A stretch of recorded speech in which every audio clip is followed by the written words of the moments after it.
మా కడుపుని చెడబుట్టావు కదే. ఇప్పుడు ఏమైందంటారేంటండి? దాన్ని అడగండి, దాని మాటల్లో. దానికి సోషల్ మీడియా అంటే కంపరం అట. కాలేజీకి వెళ్ళి చదువుకుంటానంటోందండి. మనకెందుకే ఈ కాలేజీలు చదువులు?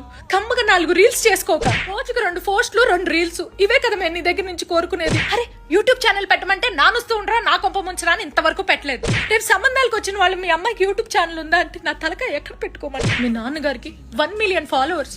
ఎంత కష్టపడితే ఆ మనిషి ఆ స్థాయికి ఎదిగాడు తెలుసా? నాకు 600K ఫాలోవర్స్. నీకెంతమంది? సిగ్గు లేకుండా 100K followers.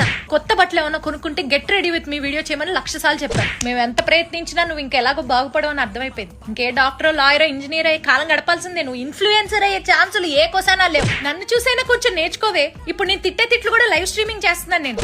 Hello everybody, welcome to my live. చూడు 8,000 మంది చూస్తున్నారు. అసలు మన అమ్మాయికి ఒంటరితనం అలవాటైపోయిందండి. దీన్నే పబ్బుకో పార్టీకో పంపించకపోతే చాలా కష్టం. రేపటి నుంచి నువ్వేం చేస్తావో నాకు తెలియదు. ఇన్స్టాగ్రామ్ లో స్టోరీ 2 పోస్టులు